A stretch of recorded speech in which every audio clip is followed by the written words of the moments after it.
ሰላም እንዴት ናችሁ? ዛሬ ደግሞ ዶሮ መህሺ ይዤ መጥቻለሁ። በዶሮ መህሺ አብረን እንስራ።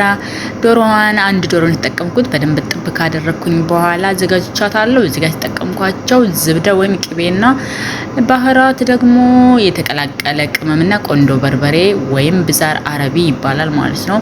እሱን ተጠቅሜ ያለሁኝ እና ጨው ማለት ነው። ጨው በመጀመሪያ ነው ያደረኩትኝ ዶሮዋ ጋር እና ጥቤ እንደጨረስኩ ጨው ጨምሬ ነው ያቆየሁትኝ። ከዛ እንደዚህ ካዋድኩ በኋላ ቅቤውንና ቅመሙን እንደዚህ አብሬ ካቀለጥኩ በኋላ በደንብ እሽት አድርጊያታለሁ ማለት ነው። ዶሮዬን እሽት ትደረጋለች በእነዚህ ቅመሞች። የተጠቀምኩት ቅመም ሁለት ነው። አንደኛው ቆንዶ በርበሬ ወይም ፍልፍል አስዋት፣ ሁለተኛው የተቀላቀለ ቅመም ወይም ደግሞ ብዛር አረቢ ማለት ነው የተጠቀምኩት ከጨው ውጪ ማለት ነው። እና ዝብደ ወይም ቅቤ በእንደዚህ መልኩ እሽት ሽት ትደረጋለች። እሽት በደንብ እንዲገባው ማለት ነው።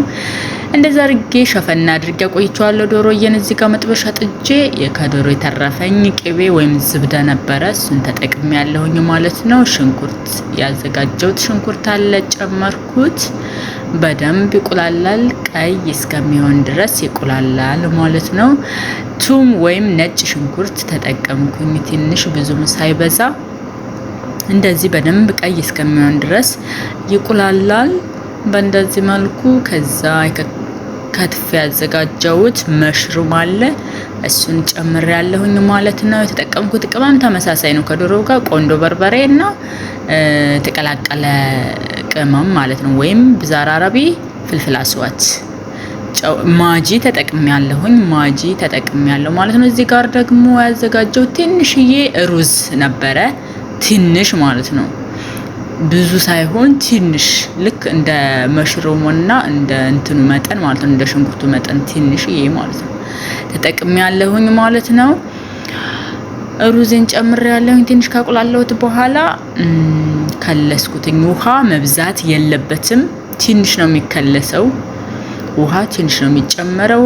እንደዚህ ከድኘዋለሁኝ 10 ደቂቃ ይቆያል ማለት ነው። ከ10 ደቂቃ በኋላ እንደዚህ ሆኖ በስሏል በሚያምር መልኩ። እንዴት አባቱ እንደሚያምር በጣም ቆንጆ ሆኖ በስሏል ማለት ነው። በጣም መብሰል ስለሌለበት በእንደዚህ ነው እንትን ማለት ያለበት፣ ምክንያቱም ዶሮ ጋር ስለሚገባ ማለት ነው።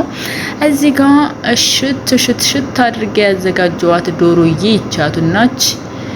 ከዛ ውስጧ ጋር የሚጨመረው ይሄ ያዘጋጀውት ሩዝ እና መሽሩም ማለት ነው። እሱን ልክ በእንደዚህ መልኩ ወደ ዶሮ ውስጥ አስገባለሁኝ፣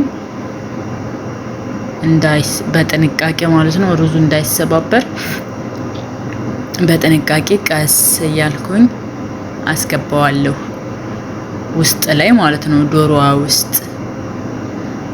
ውስጥ የኔ እናት ስታሳዝን፣ ውስጥ እቃዋ ወጥቶ ሌላ ወይም ደግሞ ሩዝ እና ሽንኩርት አስገባንባት። ስታሳዝን ዶሮዬ። እዚህ ጋር እንዳይፈስ ማለት ነው፣ ውስጥ ያስገባሁት ነገር እንዳይፈስ ልክ በእንደዚህ መልኩ ይዘጋል ማለት ነው። የንጹህ ገመድ ወይም ደግሞ ንጹህ ቀጠን ያለ ገመድ ክር ነገር ካለ በሱ መስፋት ትችላላችሁ። እኔ ግን በእንደዚህ አስይዤዋለሁ እና ቆንጆ ነው የሚሆነው ማለት ነው። አይደፋም፣ ወደ ውጭ አይወጣም ማለት ነው። ውስጥ ያለው እንደዚህ ካደረኩ በኋላ በእንትን እንደዚህ ጠቅልያለሁ። በአሉሚኒየም ጥቅልል ፍንሽፍን አድርጌያታለሁኝ። ከዛ ወደ ፍሮን አስገባለሁ ማለት ነው፣ ወይም ደግሞ ኦቭን አስገባለሁኝ። ከታች ነው የለኩስኩት፣ ኦቭን አስገብቻለሁ። ከታች ብቻ ነው የለኩስኩትኝ። ልክ እንደዚህ ሆኖ በስሏል። ከታች እንዴት አባቱ እንደሚያምር እንዳወጣሁትኝ ከታች እንደበሰለ አውጥቼ ድጋሚ በቅመሙ የቀለጠ ቅቤ ወይም ደግሞ ዝብደ ነበረኝ፣ እሱን ከላይ እንደዚህ አፍስሽበታለሁ ማለት ነው። ከላይ ለኩሳችሁ ስታስገቡት ቆንጆ ነው እንዲበስል ማለት ነው። እንደዚህ ከላዩ ላይ በደንብ ካፈሰስኩና እንትን ካልኩት በኋላ አስገብቻለሁኝ። ከላይ ለኩሼዋለሁ። በእንደዚህ መልኩ በስሎ ወጥቷል ማለት ነው። እጅግ በጣም ያምራል። እንዴት አባቱ እንደሚያምር ቆንጆ ሆኗል። ይሄን ይመስላል። ከወደዳችሁት ላይክ፣ ሼር፣ ሰብስክራይብ በማድረግ ቤተሰብ ሁኑ። አበረታቱኝ ውዶችዬ፣ በጣም ወዳችኋለሁ። ቻው ቻው።